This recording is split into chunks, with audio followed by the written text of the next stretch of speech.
Yeah, if your itchy mouse finger is looking for something new to check out on the internet, how about this website? It's the website of our guest, Mr. Ekwow Spio-Garbrah, and it tells you everything you need to know about him, his work, and the reasons why he would like to lead this nation. But perhaps you don't have to wait until then. Perhaps you can hear it from the horse's own mouth, because he joins us here in the studio for an exclusive interview. He is indeed one of Ghana's finest gentlemen. He was born in 1953. He's a Ghanaian diplomat, a politician. He's held so many portfolios in government: Minister for Trade and Industry, Minister of Communications. He was also a former Minister of Education and a former acting Minister of Mines and Energy. He understands several sectors and, of course, has played a role in them. Ladies and gentlemen, our pleasure this morning is to present to you the man who also wants to be President of the Republic of Ghana, Ekwow Spio-Garbrah. How nice to see you. Always a pleasure. And, of course, in recent times, the big headline about you is that once again, you're throwing your hat in the ring to become leader of the NDC. This would be the second or third time? By God's grace, well, the second time. The first time was really in 2006. That's true. When some of your audience, and I say a wonderful good morning to everyone out there listening to the sound of our voices anywhere in the world. Professor Tamils, Malhaji Mama Idrisu, Dianan, and my good self contested in 2006 for the party leadership. I was based in London at the time, working for an international organization, and really didn't have much time. Came down basically for 2 months, and by God's grace, I placed second. So there are people in the party who feel that if we're going by some kind of pecking order, and the person who placed first, by God has called him prematurely into heaven, then it must be my time. Because in the past, they used to look at their watches and to say, "What time is it?" And people respond, "It's Spio's time." So that is the time now. Nobody can come up with a slogan faster than Mr. Spio-Garbrah. But of course, that's because of your unique training in that field of communication, which, and I suppose, is what led you to launch this essay competition we've been reading about. Something you're doing for the communicators of the NDC party. First prize, is it 3,000? 3,000 CDs. Second prize 2,000. Third prize 1,000, and then fourth and fifth will get 500 CDs each, plus some opportunities that will come. And that's probably the most important part, is the mentorship that I'm offering to the winners.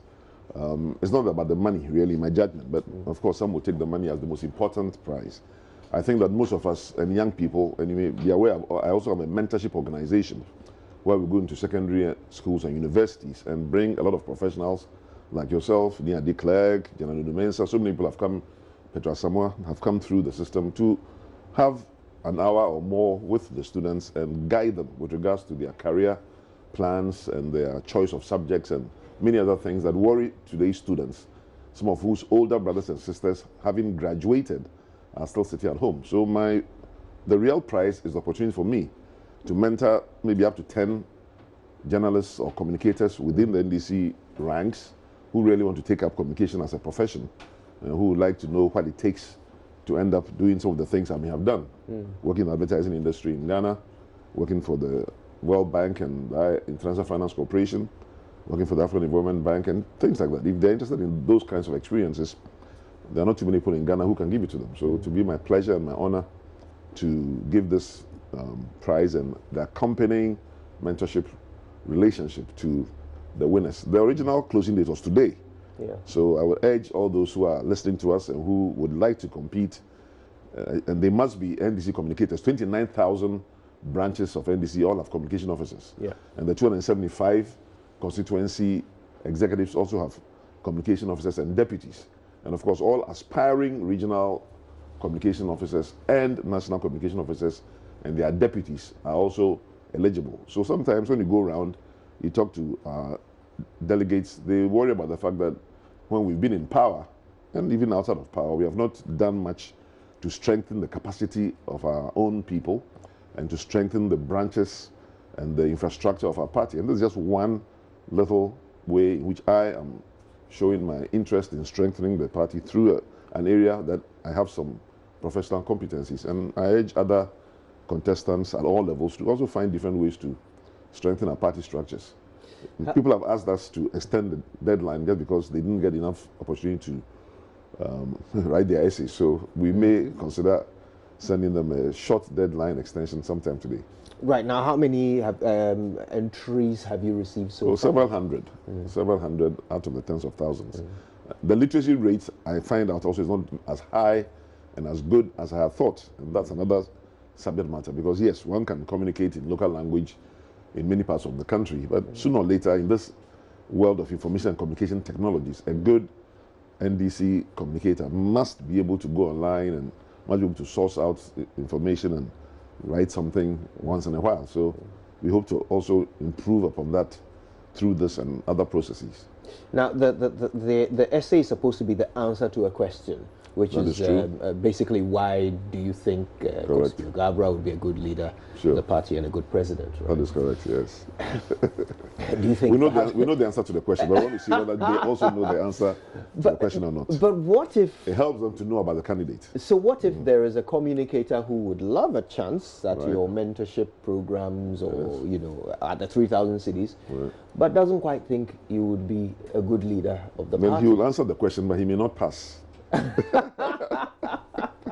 But do you feel there are some... You can answer the question by saying that somebody else will be a better candidate than you, which is fine. Oh, right, okay. Would that still be an answer to the question, why do you think? Well, the judges, I'm not the judge. There will be a panel of judges drawn from very prominent individuals from the Ghana Journalists Association, and they will evaluate the essays and come up with a proposed or recommended winners. So if they think somebody answers a question that Mr. Jonathan Smith will be a better president than you because of the following reasons, and that really answers the question, then that will be their judgment. Well, I have an essay question for you. Okay. Why do you want to do this again? You know, why do you want to be well, I think Ghanaians, president? Yeah, I think Ghanaians are crying out for integrity in government and also better governance. We were voted out of power, in my judgment, based on two principal slogans which NPP threw at us, which seemed to stick, or which seemed to have stuck for 2016. The one was corruption, that NDC and the government at the time was a corrupt government. True or false, they seem to have smeared us with that particular phrase. And the other one was incompetence. The NDC and the government at the time was incompetent. So here are 117 or so questions from Baumia, answer them. And so, true or false, the people of Ghana fell for some of that, in addition to the sloganeering of NPP, one district, one factory, one village, one dam, all those things, free SHS. But I think after almost 2 years, 18 months of observing what the NPP are doing, most Ghanaians are reaching the conclusion that this is not what we asked for, from all kinds of angles, whether it's a marriage deal, whether it is signing a military agreement, whether it is $20,000 to see the president or $5 billion to get a contract. All these things that are out there, but have not been proved. A certain level of disappointment is coming along. So I think Ghanaians, like any other group of people, will continually be looking for the best possible leader they can find based on our 30 million population.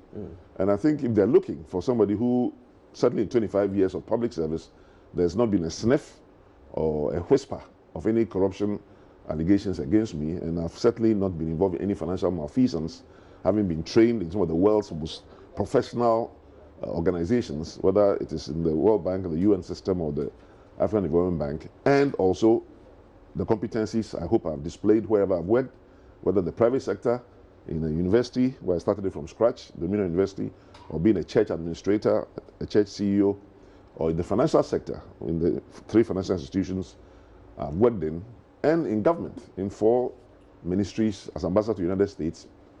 The competencies, I think, are there for those who want to find out. So at least from that point of view of what Ghana is looking for, I believe that I have the qualities that, most of the qualities, not all, and other people have other good qualities as well. So if NDC wants to have a choice, which I think we deserve to have, because in 2012 there was no competition for the leadership of the party. In 2016 there was no competition for the leadership of the party. Now we need to have competition, because the competition forces all of us as candidates to go down to the ground to go and talk to branch executives, to talk to constituency executives, to present ourselves to them, to answer their questions, and to promise them and pledge them things we're going to do to strengthen the party and to take care of them and the country when we come into office. When you don't get a chance to go through that process, you may be hanging up in the air as president, but you forget where your strength is coming from. And then when you go to an election, you lose. So on all those bases, I think that as a matter of the delegates looking at each of us who's indicated an interest and deciding who they think will do the best job for them. President Ekwow came second a number of times before he finally became president. And throughout that time, people pointed to various reasons why they didn't quite commit to voting for him. One of the things that kept coming up was this tag of arrogance, that people assumed that he was arrogant, until I guess eventually that did not stand in their way and they voted for him. When you assess yourself, do you think perhaps there is also some tag on you that might have been the reason why you didn't quite make it past the finish line in the past? No, the tag, as far as I know, was that I was a younger person. In fact, of the 4 candidates in 2006, I was the youngest. And the view was that my then older brother, if you like, Professor Mills, because we come from the same region, had served as vice president, had done a very good job. He was supported and backed by President Rawlings. And the view was that my time will come. And so I should just allow my senior brother to get his chance to lead our party and the nation. And then when the time came, I could also offer myself. But nobody's perfect. And so quite clearly, there'll be things about me that some people wouldn't like, and there'll be things about me that other people will like. Hardly anybody, any popular president, whether you call it Obama, you call it Donald Trump, you call it Mahathir Mohamad, gets even 65 or 70% of any vote anywhere. Which means, unless of course you're in a dictatorial system where people get 99% and 98%. So it means that almost at any time, most heads of state, even while they're in government, have only a 35–40% approval rating. But at the time of winning an election, they may have 65% of the vote or 55% of the vote, which means 35–40% of the entire people of that country really did not want you. But you are still their president or their prime minister.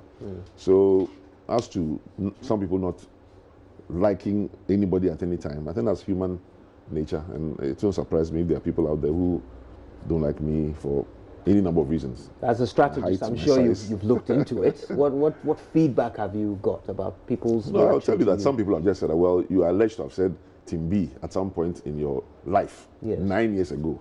And so some 5 or 10 people who were offended by that keep repeating it from time to time. Even I'm going to ask you about it. Yeah, so that's the main thing that people say about me. But the people of Ghana are not interested in this Team B issue. The things about the presidency of Ghana. And I even answered the question in Parliament when I was being vetted about this subject, that every president will end up appointing some so-called Team B people in his government. And they asked why. And I said, well, if you take the fact that the Constitution requires you to appoint the majority of your ministers from Parliament, and you don't control the parliamentary pool, so assuming you don't get a very good spread of very deeply experienced people, you're going to have to appoint a majority from them anyway.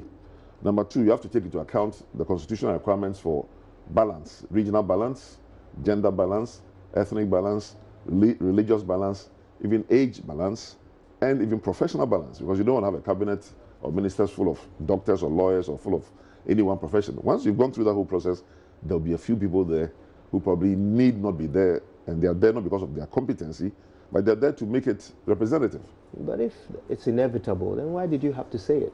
Well, because at the time there were concerns. I said I was only citing a conversation on radio, and they'll just go back to the history of it. Well, so we were having a conversation on radio, like we're having this conversation now, and somebody cites something I have said. So I cited some debates and the conversation some people were having, and this phrase came up, and I quoted it in an article. So people just hanged me with it. But that's part of life. Now, you talked about how effective the sloganeering was from the NPP's point of view, from the NPP side. Correct. And of course, they were talking about corruption and incompetence. But this, that's the sum total. Yes. This is the sloganeering was more about their promises for what they would do if they were elected. Okay. But they were talking about a government of which you were part. So tell us, you have never pulled your punches, if you call a spade a spade. So let's do a bit of that now. Tell us, was that government incompetent and corrupt?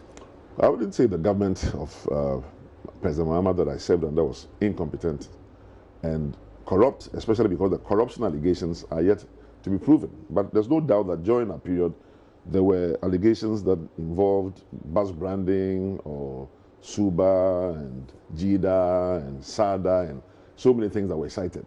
Just as a number of things are being cited about this government, but other than having a minister resign, nothing has been proven against some of them because they're in government and they are using their BNIs and CIDs more or less to cover up most of the things that take place.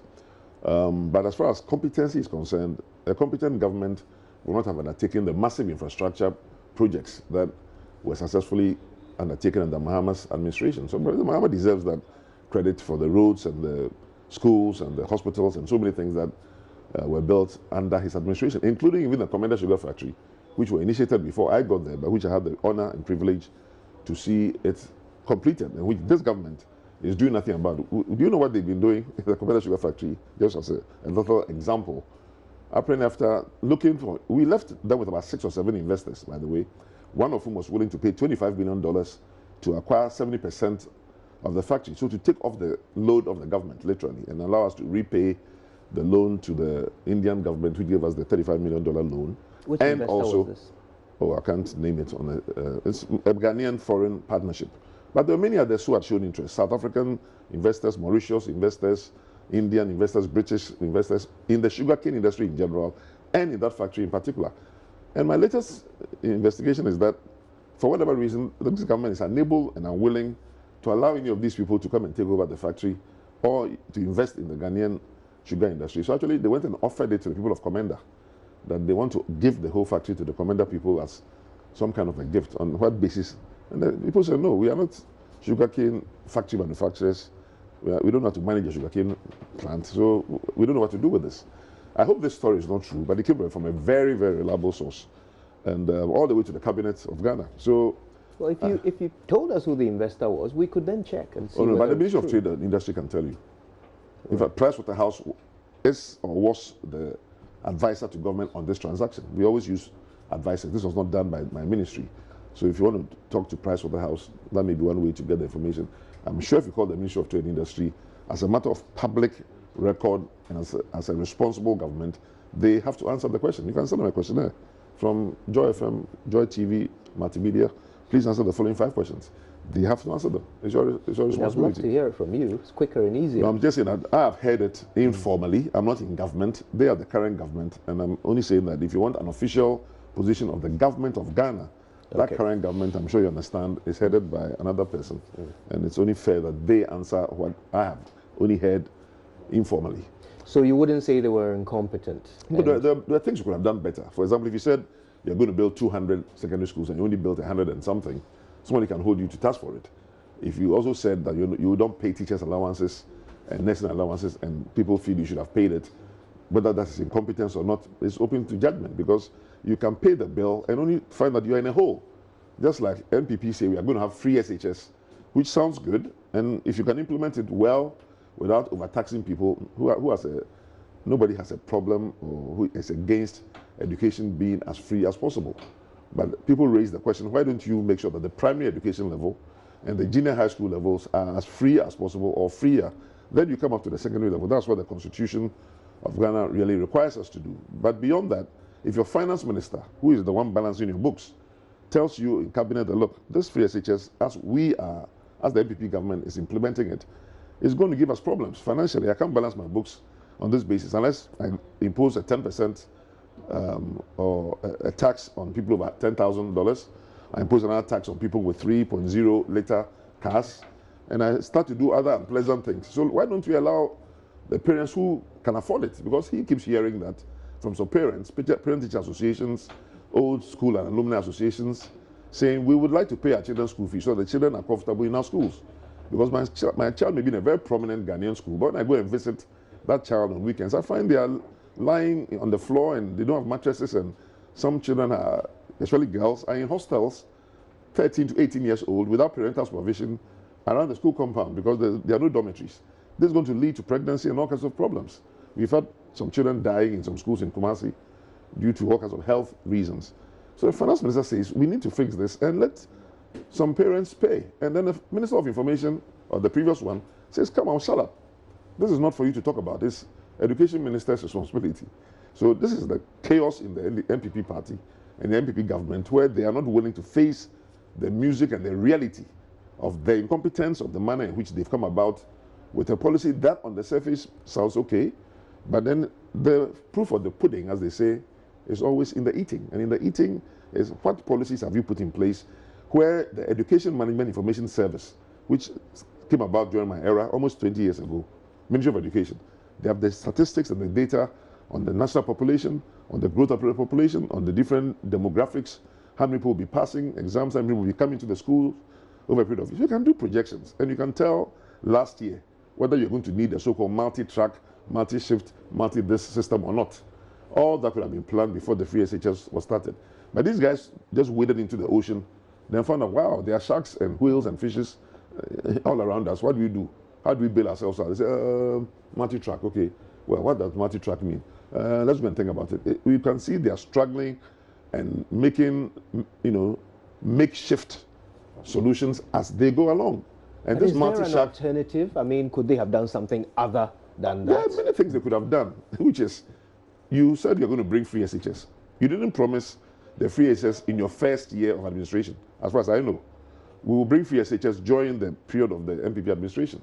You could have started in your second year, you could have started in your third year, as long as that is what you promise, and you bring out the details later. But out of excitement and euphoria, you just push the program in the first year. When experts in education, Dan main sons and Dan main sons and all kinds of people are reportedly advising you and telling you the do's and don'ts.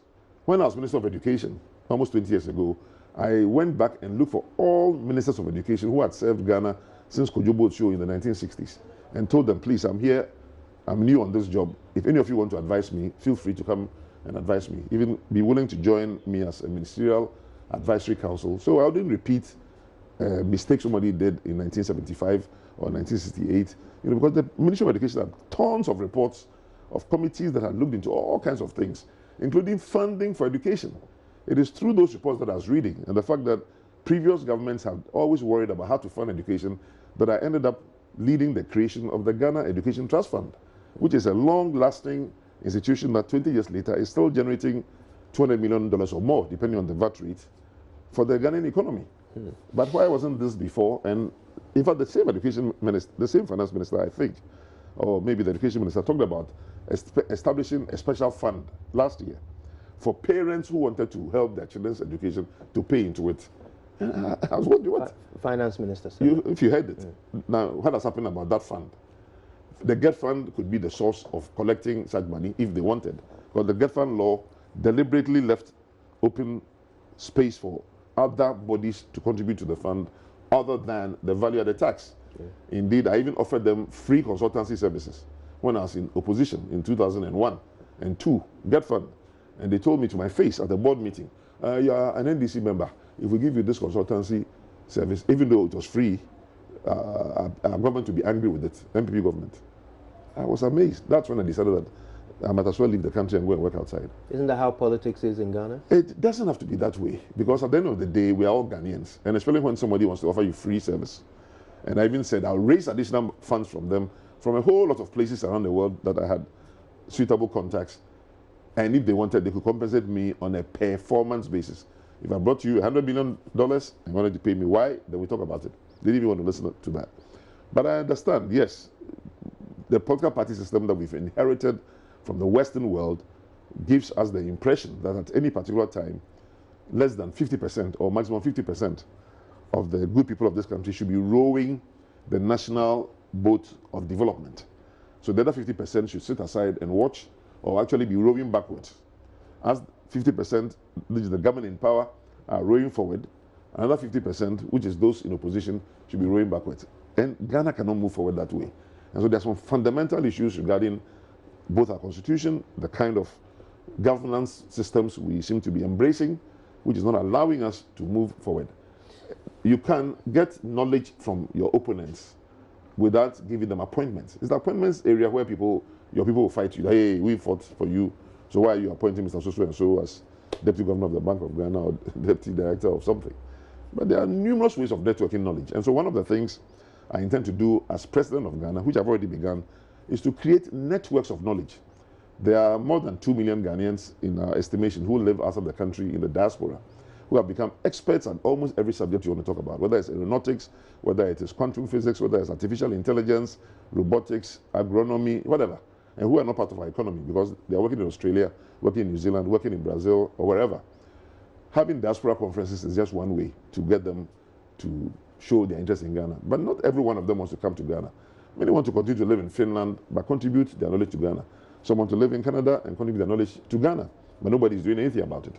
I intend to create networks of knowledge based on my knowledge of information and communication technologies, 8 years at the Commonwealth Telecom Organization, to harness the brain power of Ghanaians. Well, that's one of our biggest assets, the Ghanaian brain power. People don't know this, but you have to work in international organizations, which by God's grace I have, to sit with Mexicans and Bolivians and Latvians and Indonesians and Malaysians and find out from them that if you were to ask almost anybody who's worked in the United Nations for the last 40 years and non-African to name the African professionals in that organization who are the best performers, the answer would be repetitively Ghanaians. If you ask the same question at the World Bank for the last 40 years, the answer would be repetitively Ghanaians. If you ask the same question at the African Development Bank, Commonwealth Secretariat, I've experienced it, so I know. But we don't know it. Most Ghanaians don't know it. And so the Ghanaians are there. We think our biggest resource is the gold. So let's do Galamsey. Another big resource is the cocoa. So let's do something about it. Then, of course, there's oil and gas. Brain power of Ghanaians is there. It's lying reasonably fallow. It's the area I'll be tapping into. Yes. Okay. Let's talk about this. I mean, look, the people of Ghana chose the NPP overwhelmingly over the NDC, 1 million votes gap. This is what they wanted, and now they have it. I wonder... They wanted the promises that were being placed at their doorsteps. Right. One village, one dam, one district, one factory, one constituency, $1 million. If they succeed in getting those things, many of them will be happy. If they don't, which at this time it doesn't look as if they will, and if in addition to even giving them what you said you give them, there's more corruption now than ever before, they'll throw you out. Well, that's why we are saying the slogans in NDC now is, when I say NPP, you respond one term. NPP. I'd rather not be recruited into your team today. But when we say Akufo-Addo in NDC meetings, they say one term. When they say NDC, they say we are coming back. NDC, yes, Sanaba. NDC, Wambaiko, and in so many other languages. Right. They have to get out. Well, let's talk about their efforts to fulfill those promises so far. So much is happening right now. That's quite a lot. Financial crunch, the biggest one. Yeah, let's start there. Yep. Okay, 7 banks gone in the space of 1 year. Right. And of course, all of this happened under the supervision of a Bank of Ghana that has existed for many years. And in fact, we are learning now that almost all of these issues began before this new government came along. Talk to me. I mean, tell me about your assessment of this as someone who is hoping to superintend over government one day. How has all of this struck you? Well, it struck me to the extent that much as an NDC person or anybody in any party, you don't want to lose power. Sometimes the loss of power allows certain things to come out which are in the national interest. So to the extent that any of these things actually end up being good for the Ghanaian economy, then we should all be happy for what is happening. However, the danger which many of us are concerned about is that we don't want the Ghanaian content of ownership and management of banks to be significantly reduced because of the number of, because of the fact that most of the banks affected tend to be the smaller Ghanaian-owned banks, which either were undercapitalized or use the wrong money from the wrong sources, or give business and money to their own shareholders, or whatever it is, the offenses that the Bank of Ghana is chronicling.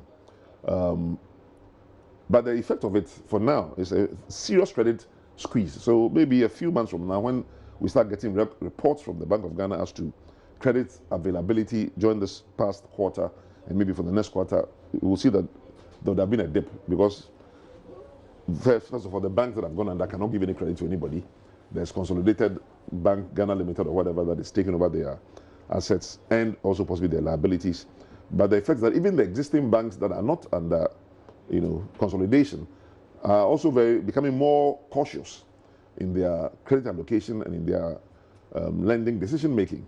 And so the sense one gets from talking to the business community, because I talk to businessmen almost every day, is that there isn't much, most of them are not able to do very much, and the economy is probably slowing down to some extent, which again we'll find out when the IMF and other ones come up with our GDP growth for this year.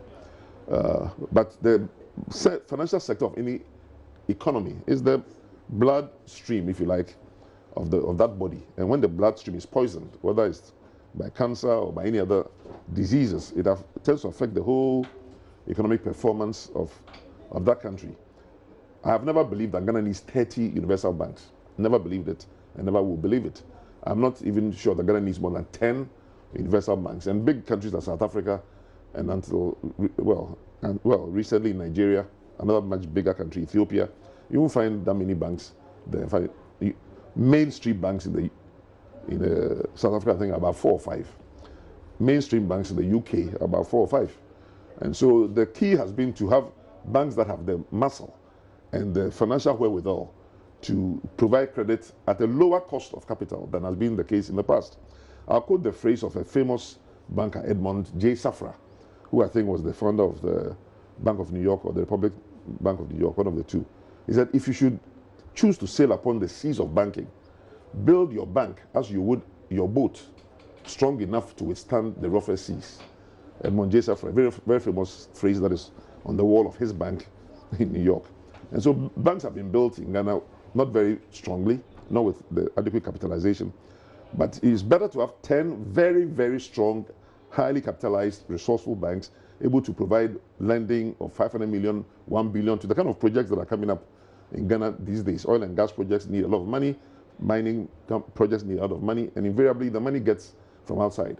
When I was Minister of Trade and Industry, even though financial issues and cost of capital, if you wish, belong to the Finance Ministry or the Bank of Ghana, I did not see much interest from these two institutions in pursuing lowering the cost of capital. So if you may remember, I created a working group in the Ministry of Trade and Industry, of all places, with very experienced and knowledgeable men like Togbe Afede of Strategic African Securities, Dr. Sam Mensah, who was an advisor to the Minister of Finance, Dr. Asiama, Deputy Governor then of the Bank of Ghana, the head of the Economics Department at the University of Ghana, and about 7 others, to sit with me at the Ministry of Trade and Industry on a monthly basis and to develop a whole proposal to the Cabinet of Ghana on how to reduce the cost of capital. I'm sorry to say that the Cabinet, well, not much happened there. The matter was referred to the Economic Management Team and the departed Vice President, and it didn't find the traction I thought it could find. So that matter is still a matter that is very much on my heart. And again, should I have the opportunity to lead this country, it's one of the first things I'll be dealing with. Because I say to myself, how is it that Ghana can import almost any goods or services from around the world, but we cannot seem to import lower interest rates? Interest rates around the world are less than 5%, especially in the Western world, OECD countries. In some parts of the world, even the Nordic countries for some time, you had even what was known as negative interest rates, which means that the bank pays you to borrow from them because interest rate was 0 or less. You laid this at the doorstep of the Bank of Ghana. They are the ones who are They are the regulator, but that requires a review of the Bank of Ghana Act and a disaggregation of the responsibility of the Bank of Ghana. In most parts of the world, it is not considered proper regulation for you to be the same person who licenses people and then the same person who supervises them. So in the UK and other places, you have financial services authorities and all kinds of other regulatory bodies that play different rules so that while somebody is doing the licensing, somebody else is supervising. Because if you license the bank and it's not doing well, because you licensed it, you have a certain internal conflict of interest in admitting that you shouldn't have given money or the license to that bank. Why would the Bank of Ghana have licensed at one time, I think, 500 microfinance institutions? Did they need the money just to collect license fees from them? Yeah. So I am one for the specialization of banks. We used to have a bank for housing and construction. It had a problem, went underneath, but partly because it was a state-owned 100% institution. I think that was the main problem. But the need for a bank for housing and construction is still real today. We used to have an agricultural development bank established by Kwame Nkrumah, which was to focus exclusively on agriculture. But if you go and look at the portfolio today of that same bank, I'm sure you won't find more than 20% of its portfolio which goes into agriculture. And even that portfolio, if you examine it carefully, it might be for the import of poultry, the classified agriculture, import of fish, that's agriculture, import of wheat, of whatever. No. Agriculture was invest in the agricultural sector, in the production base of agriculture. And I speak as a farmer at this time who's been farming cashews, pineapples, mangoes. I've done maize, chicken and all that for more than 18 years. So I know the challenges of what farmers go through in trying to get credit. A farmer cannot borrow at 30%, 35%. And even the rural banks, which are also under the Bank of Ghana, over 100 rural banks. So the Bank of Ghana is a player, a referee, a linesman, and a spectator all at the same time. Let's talk about that in particular, the Bank of Ghana and its role in the recent, collapsed banks. So, for example, with the Capital Bank, where they actually state in this report that the license was granted under false pretenses. And they're not the only example. There are others who set up a bank, a sovereign bank, I believe. The capital wasn't even there at a point. It was removed, it was withdrawn and didn't exist. I've got to ask this. Is this not clear evidence that the previous government perhaps appointed incompetent governors at the Bank of Ghana? Well, I must say that I may not have the same timelines that you have as to when different things happened. My understanding is that certain things happened under the previous NDC government and other things have happened under the current government, and that even some licenses were provided under the current government. There is one license, and so I believe it's Sovereign Bank, that but in any final license in any case, my understanding is that now Yoko is investigating people. There are people calling for law enforcement in terms of culpability by directors. Remember that when something happened with Radio Gold and their directors and others were dragged to court, even though they felt this wasn't something that involved them. It was just journalists making certain statements in terms of the Muntie affair. So let's see how law enforcement works. Let's see what the truth of these investigations are, because some of the chairmen and directors have, as the newspapers say, have started breaking their silence and giving their side of the story. And I think everybody who's been a judge in any case, or who's even been part of a family problem, resolution, knows that you must listen to both sides or all sides of any story before you reach full judgment. But no matter how the final results turn out, I think it has been a sad, case of poor regulatory oversight by an institution such as the Bank of Ghana. And we only can hope that things can get better. But we are also praying that the Bank of Ghana does not become any more politicized than it seems to be already in terms of the appointments of its leadership. In the past, it was a governor's position that was generally recognized as a political position. And then the deputies tended to be career Bank of Ghana officials.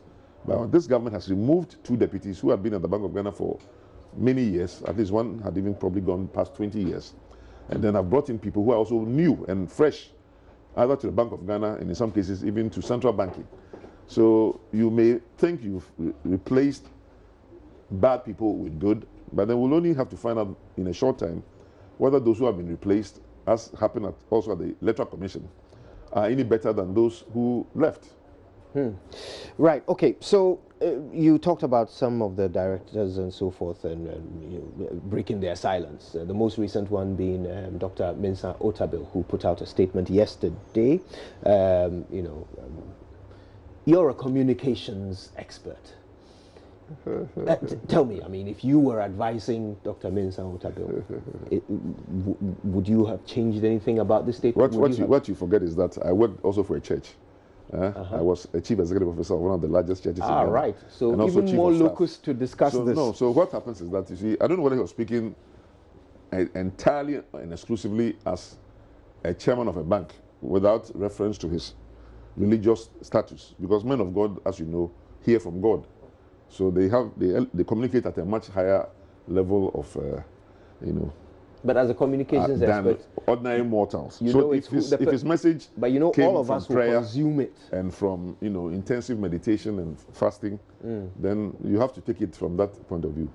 He's breaking his silence, and I must admit that I have not examined it and scrutinized it as you are suggesting, as a communications professional who would advise him. I assume he has his own professionals who advise him.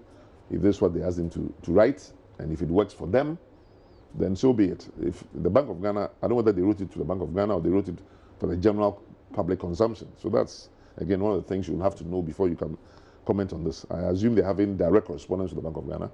I assume if he's been sent to Yoko, as he says he has had to, he's also communicating with them. This may be for the general public or for his church. So it depends. You have to know which audience was the we've all document consumed written it. for. And I say, I don't know. As you would imagine, that would... I say to criticize the document or to give them professional advice, you'll have to sit with the advisors or himself and say, please let us know what was the objective of this document. Who was the audience? And then you know whether the message was right for the audience. Maybe a leaked document that was intended to be read in his churches. Well, it was issued as a press statement. So it wasn't leaked. We didn't intercept it. It was issued to the public. All right.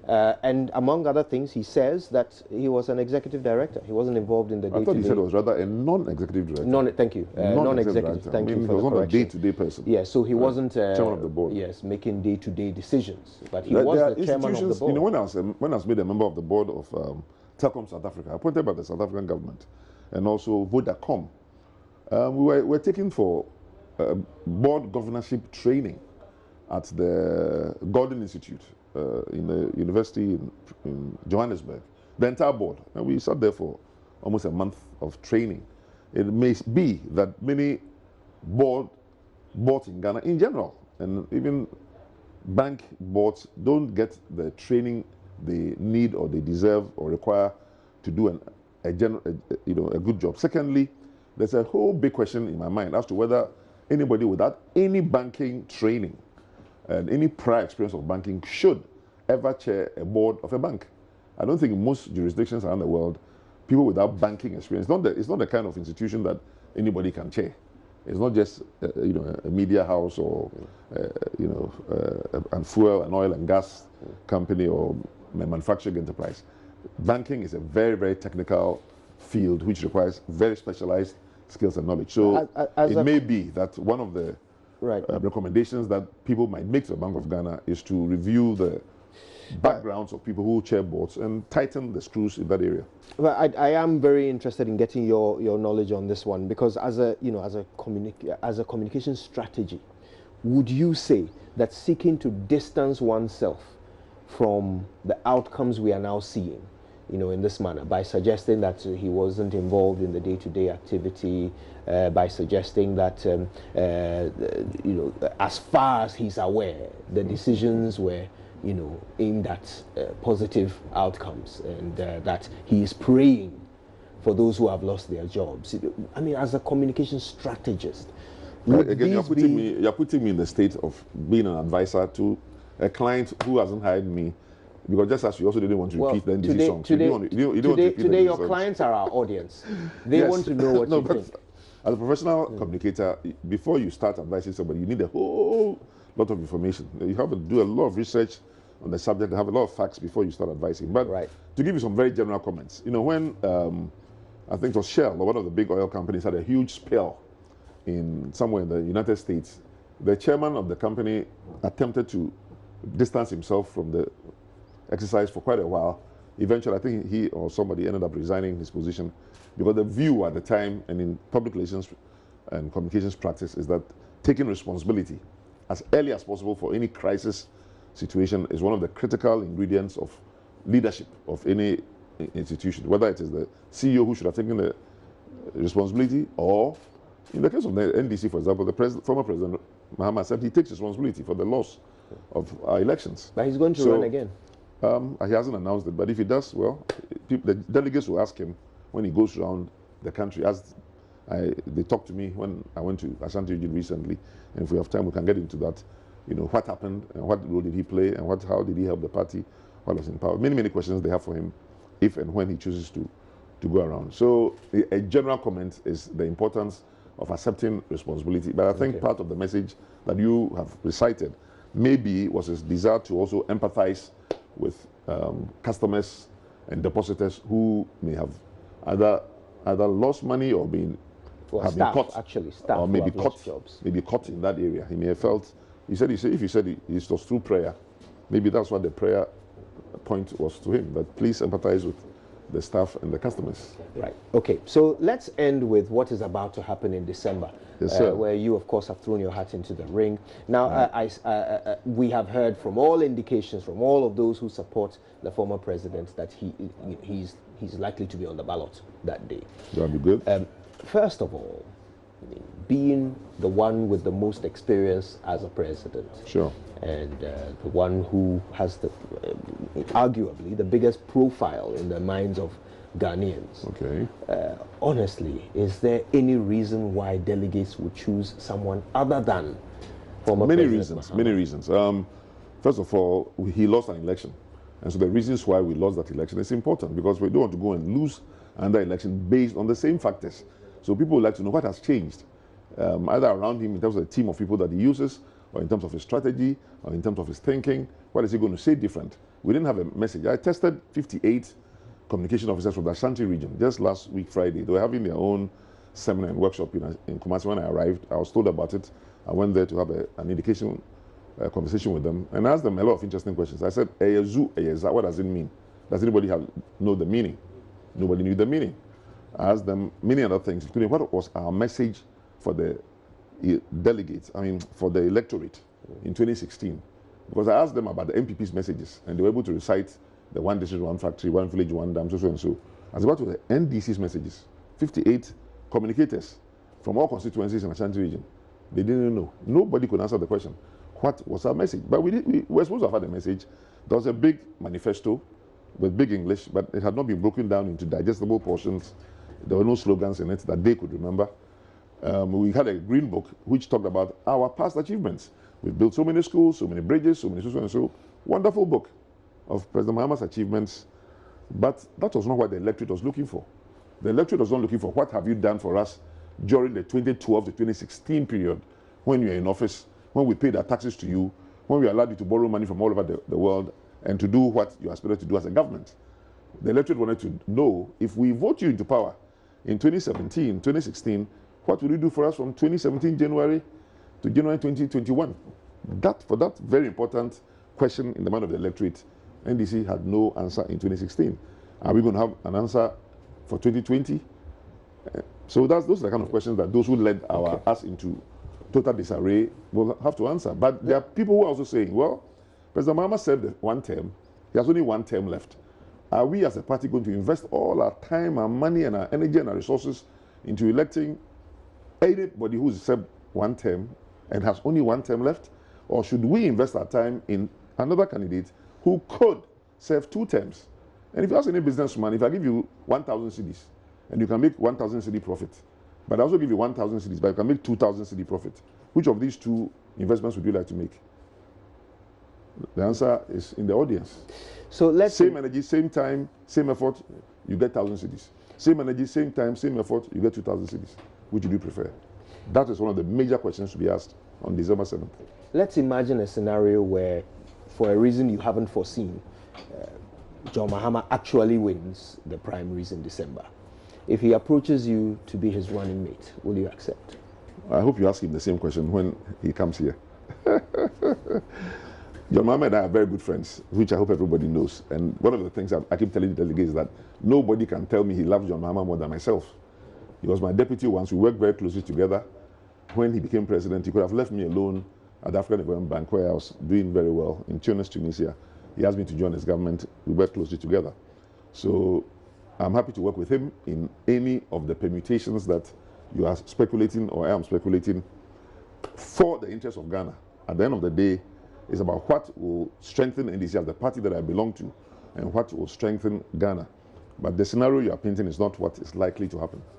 I intend to win the flag bearership race of the NDC. Right. So imagining that the delegates decide that they don't want to go with former President Mahama for a second time, why do you think you, out of all those who have put their names forward so far, why do you think you well, I think every candidate is going around presenting his or her credentials and her competencies. My view, among other things, is that if a person has never served as a deputy minister or a minister and even a cabinet minister, trying to be a president immediately from wherever your current position is a stretch. Why? Because we just saw a situation where a minister apparently was able to mislead the president and avoid the cabinet process. So if you have not even been in a cabinet meeting to know what cabinets do, you have a certain shortfall in your range of experiences. Number two, if you monitor carefully what happens with presidents, Kufuor, Rawlings, Mills, Mahama, 25 to 30% of their time is taken up by international activity, international affairs, whether they are going out of the country on a visit to some other foreign country, or they are attending African Union, ECOWAS, UN, Commonwealth meetings. If you haven't had much international experience, because Ghana is a very small atom in the global economy. Africa as a whole accounts for only 2% of the global economy. And Ghana is 1 out of 54 countries. So you can imagine how small a fish we are in a big pond of whales and sharks and other alligators doing all kinds of things. If you don't know how to swim and maneuver in those waters, which by God's own providence I've had some 20 years of experiencing at the highest levels of the global economy, dealing with Buckingham Palace, because I happen to be in the Commonwealth as head of a Commonwealth institution, dealing in the White House at a young age of 40, because I was sent there as ambassador, working in the world's largest financial institutions, World Bank, African Development Bank. These are experiences that you can't just take for granted. And if you are a president and delegations come to you, and you don't even know what they are thinking in their minds, delegations come to Africa, and when they walk out of African palaces and heads of state offices, they laugh, because they say that people are not prepared. People don't even understand what they're talking about. And I've been part of those delegations, among other things. But there's a person who, with all due respect, by God's own providence, as I said here, I've been a farmer, I've been a teacher, I've been an advertising executive, I've been a banker, I've been a communications professional, and I've done all kinds of things. Worked for church, started at university. So I can see problems from numerous angles. I call it circumferential thinking. Thinking about a problem from the entire circumference of the problem and seeing solutions from different angles. And so I think if Ghana wants a person who can solve problems and who has the experience and a track record of problem solving, not just talking about it. We just talked about Get Fund. Why hasn't anybody created a fund for education in the last 50 years until I came along? Other people could have done it. Why couldn't anybody convince Ghanaians that the value-added tax was a good investment for Ghana, which the current president led a delegation demonstrations about? We're going to have to pick this up. Yes, we're going to have to pick this up another time. But one thing is for sure, in December we'll be paying attention to how it all unfolds when the NDC picks their next flag bearer. It might be this man, our guest, Ekwow Spio-Garbrah. Thank you so much for your time. It's a pleasure. All right. Well, there's so much more to come on the AM show. Conversations about young investors who are looking into agri-tech as the next frontier for breaking into entrepreneurship. Stay tuned. Also, IS comes by to tell us a bit about what they're up to this year. And of course, we've got entertainment news later. Stay tuned.